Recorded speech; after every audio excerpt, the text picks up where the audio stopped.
Welcome back, Midnight Readers. I hope everyone is doing well. Tonight you're going to want to hang tight all the way to the end because we will be disclosing what our first read is going to be to kick off the spooky season after wrapping up Fated Fiancee. Yeah, that's it, guys. We're finally to the end. We got the last 2 chapters to read tonight. And then, like I said, I'll be announcing what our first spooky season read is going to be. It's a fun but short one, but I think this one you guys are going to really like. It's perfect to kick off the season. Alright? Buckle up and hang tight. Here we go. Chapter 20, Deception. I helped schedule the date with Aunt May as promised, which apparently went off without a hitch. Aunt May reported back the next day, describing it as the most fun she had had since the 60s. I couldn't help but laugh. Liam was pleased as not only had his aunt rekindled a long-lost love, but he finally had his long-sought-after meeting. I was surprised to find Aunt May and James waiting for me when I was finished on set the next day. "We would like to talk to you about something," James informed me. He continued to explain that although he would never question Aunt May's judgment, he wouldn't feel right judging the character of a man he was about to go into business with based on someone else's word. "Now, you are not going to like this, but I'm going to make him choose between securing the business merger and you." My heart sank. What? I exclaimed, feeling a mixture of sadness and anger boiling within me. Aunt May grabbed my hand. What he means is, if Liam is willing to walk away from the merger for love, for you, that act will actually secure the merger. If he chooses to walk away from you for the merger, then, well, the deal's off the table. Only he doesn't know that those are the real terms. Even with this explanation, I didn't feel good about it. They were asking him to choose between furthering his business, something he and Aunt May had been waiting and working on for so long, and me, someone who had only recently entered his life. I forced myself to hold back the tears as I nodded. "Now, you absolutely cannot tell him or the deal is void. I've had a contract drawn up for you to sign," James explained. Aunt May nodded. "I've had our lawyer look it over. It's good." I sighed and took the pen from James.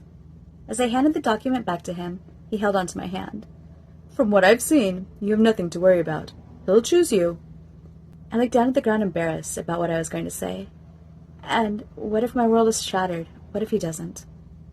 "Then he's a fool and didn't ever deserve you in the first place. Plus, I know someone who would be willing to pick up the pieces if need be." With that, Aunt May whacked James. "That's not funny. She's not going back to Justin. Don't be trying to plant thoughts in her head." James laughed. Okay, I apologize." Shortly after that, we parted ways. I returned home, dreading their meeting the next day. What if this was the last night I would spend sharing dinner with this man that I had so helplessly fallen for? What if it was the last night I'd spend in Liam's arms? I did everything in my power to make the most of it without letting on anything was wrong. The next day, when Liam returned home from work, I was waiting for him. I had done a little bit of baking of a few of his favorite treats. His eyes lit up upon seeing this. "What's the occasion?" he asked, helping himself. "Nothing. I just wanted to let you know that I'm proud of you, and wish you good luck for tonight," I replied, all of a sudden feeling an overwhelming wave of emotion. I thought I had hidden it, but Liam had seen through my act. He pulled me in and looked me in the eyes. "What's wrong?" he questioned. "Nothing. It's already time for you to start getting ready. I'm going to miss you tonight," I replied. He kissed me on the forehead. "Are you sure that's it? I can reschedule the meeting." "No, don't do that. You've waited so long for this. It's time to seal the deal," I replied, mustering up the most reassuring smile I could. As I watched him and Kevin drive away, I couldn't stop a tear from escaping my eye. Minutes rolled into the hours, and the anticipation was killing me. The icing on the cake was the cryptic message I received from Kevin as it neared midnight. "Hey, not sure if you're still up, but if you are, brace yourself. Night didn't go as planned. Liam has some bad news." With that, my heart sank. I couldn't be certain, but things didn't sound like they'd been going in my favor. I knew I couldn't keep it together tonight. I was already an emotional mess, so I did the only thing I could think of and pretended I was asleep when he finally got home. I was surprised to find Liam still in bed when I awoke the next morning. "Hey, aren't you going to be late for work?" I questioned nervously. "I'm not going today," he said bitterly. "Why not? What's wrong?" I questioned. Just then, as his phone vibrated with a missed call, I glanced at it. I noticed it read 7 missed calls. "What's going on?" I asked as he remained laying in his bed with his back to me. I gave a gentle tug on his shoulder. He finally turned towards me to reveal teary eyes. "The deal's off," he said, sounding upset. "What do you mean?" I questioned. Just then his phone went off again. "Don't you think you should get that?" No, he replied bitterly. Okay, Liam, what the heck is going on? You want to know what's going on? You try to make me choose between my business and... His voice trailed off as he hesitated before continuing, clearly upset. And you. I told him to screw himself. I told him to take his business and shove it. I told him that only a bitter, heartless old man would ask a man to walk away from the woman he loved. You did what? I questioned disbelief. Then it dawned on me what he had said. Wait, you told him you loved me? Liam looked surprised. He sat up in bed, staring into my eyes before cradling my face in his hands. I do love you. You know that, right? I couldn't help but smile hearing those words come out of his mouth. When a little smile crossed his face, I wrapped my arms around his neck, hugging him tightly. Good. I love you too, I said, cuddling into him. He squeezed me even tighter. I know you do, he said with a little laugh.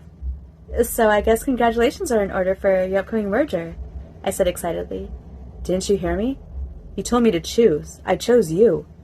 Wait, so what did he say when you told him that? I don't know. I left. I wasn't interested in hearing anything else he had to say, Liam explained, now looking as though he were growing a bit suspicious. Oh, that's not good, I muttered under my breath. With that, Liam pulled away and sat there silently studying my face. You knew this was going to happen, didn't you? He accused. Just then his phone went off again. I reached across him and answered it. As suspected, it was James. I handed the phone to Liam. Just listen to what he has to say, I pleaded. Chapter 21, The Merger. Liam reluctantly took the phone. As he sat on the edge of the bed listening to what James had to say, I rubbed my hands across his shoulders. He was tense. I knew he wasn't happy with the whole ordeal and trickery. Yes, I'm still here. I just don't know what you want me to say. I don't enjoy being played with. When I do business, there has to be a level of trust, and stunts like last night make it very hard to get to that level, Liam said coldly. He was obviously upset, and had every right to be, but I couldn't let him blow this deal. There's a reason he and Aunt May had been working so hard to secure it. This merger would strengthen both companies significantly, and not only would that mean a lot more revenue, but a lot more free time as well. They were already well off financially, so the extra income was just an added perk, but the company's security and free time would be invaluable. I came around Liam, kneeling in front of him before mouthing, Think of the business. Think of Aunt May. Liam paused and looked as though he were going to protest, yet after a moment, simply nodded. I understand. Go ahead and have the contracts drawn up. I'll take a look at them, Liam responded. He still looked and sounded irritated. That wouldn't do. He just achieved what he had been trying to for so long. Just then, I had an idea. I whispered in his free ear. Show me that you love me. Like you say you do. And tell him that you'll touch bases with him later. Say someone's at the door and you have to go. Liam looked into my eyes with a mischievous smile and held the phone away from his ear before pulling me in and kissing me. Immediately, he picked the phone back up and informed James he had to go. As Liam hung up and laid back on the bed, I pinned him down. Although the road to getting it was a bit bumpier than expected, it's still a win nevertheless. You finally got what you and Aunt May have been wanting. So today, we're going to celebrate that win and all the good things that have fallen into place and ignore the ugly little details, I said with a smile. He looked at me solemnly, and without warning, had me flipped on my back in the blink of an eye. Today, we celebrate us, and everything this means for us. Tomorrow, you start learning the business. I looked at him shocked. Was he implying that he expected me to start working there? We hadn't discussed this. My train of thought was broken when he spoke again. This empire will be yours as well, once we're married. It's important for you to know the ins and outs of the family business. Don't worry, we'll start slow. But what about my job? I've taken that into consideration as well. I want and need you by my side for this merger, and as the new company takes shape, however, in turn, I'm prepared to offer 1 free day a week for you to continue working there.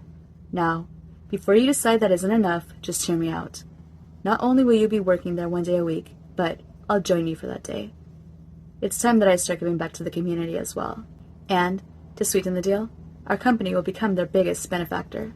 What do you say? And now, I didn't like the idea of someone deciding my future for me.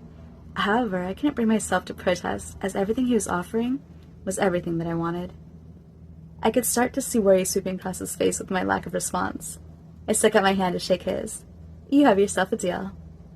A smile beamed across his face as he leaned down and kissed me. We spent the rest of the day with our phones turned off, hidden away, and tangled with one another. When the next day came, we were ready to tackle the world. Liam and all the lawyers made the adjustments to the contract and renegotiated some of the terms with James, while I went down to my job and put in my notice that I'd be going down to 1 day a week and explained the new proposed terms. Finally, I met Liam at his office to start learning the ins and outs. By the end of the day, we had both accomplished what we had set out to do. We were blissfully melted into one another as we fell asleep that night. Chapter 22. Surprise. Close to a month had gone by, and the merger was finally wrapping up. Liam was in a meeting with James when Aunt May decided to surprise me with lunch. She was as giddy as a schoolgirl, and I was dying to know what was up. So, what brought about this unexpected yet pleasant surprise? A big smile beamed across her face as she handed me the plates. It was then that I spotted it, the elegant and sparkly ring sitting upon her ring finger. My mouth dropped. "Is that what I think it is?" I blurted out in excitement. She nodded excitedly. "Congratulations," I said, hugging her. "I know it might seem quick, but we've known each other for many years, and our feelings have never faltered. Plus, we are not getting any younger, you know." Just then her phone vibrated with an incoming text. She let out a happy little squeal upon reading it. "So, does this mean you already have a date set then?" "No, that's actually what I wanted to talk to you about. Like I said, we aren't getting any younger, and we would like to get married as soon as possible."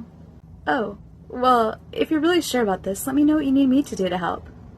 "Well, there is one thing." She looked down and began to fidget with her fingers. She almost seemed nervous. I couldn't even begin to guess what she wanted to ask me for if it would cause her to act this way. "Well, you see, we're sort of hoping to have a double wedding. But I don't want you to feel pressured or uncomfortable or anything of the sort." Off guard. Caught off guard was how I was feeling. Was I ready to get married? Was Liam? My silence must have caught Aunt May off guard as well. "It's okay if you don't want to. I'll understand if you aren't ready. I just thought—" She paused. No, it's not that. I'm just not sure if Liam is ready or would agree to this." My initial response was to hide how I was feeling and place the blame on Liam. But as I thought about it, I realized we were talking about me marrying the man that I love.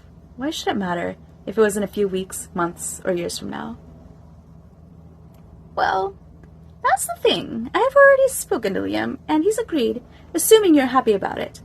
He wanted to talk to you about it privately, but I begged him to let me do it so I could share my big news with you first." Just then, there was a knock on the door, and Liam and James entered. It was adorable how James went straight to Aunt May to dip her back and steal a kiss. "So, do we have a double wedding coming up, or what?" James questioned. All eyes fell on me. Liam approached and wrapped his arms around me before whispering in my ear.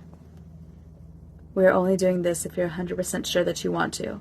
If you'd rather wait, we can do that too. They may be staring at you right now, but I'll tell them no, for you. I'll take the blame if you need me to. Just tell me truthfully, what do you really want?" I loved how even in this awkward moment, he was trying to be protective of me and my feelings. I took a deep breath before speaking. "What I want is to marry you.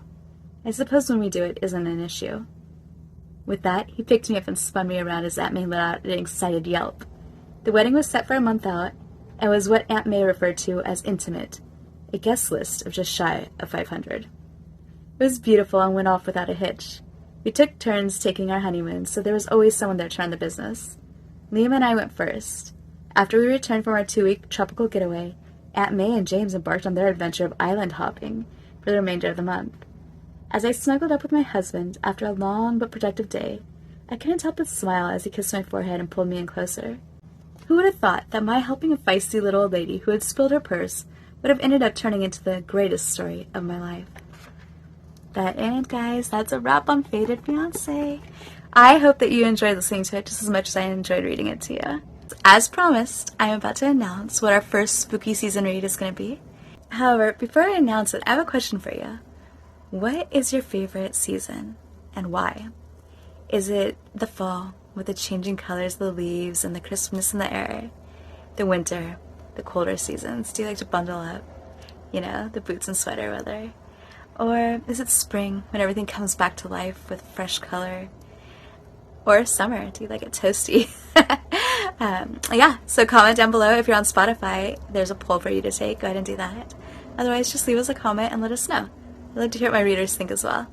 Alright guys, without further ado, I'm gonna show you cover reveal, ready, of our new read. It is The Ghost of Yesterday's Love. It's a very short one, but it's a really good story.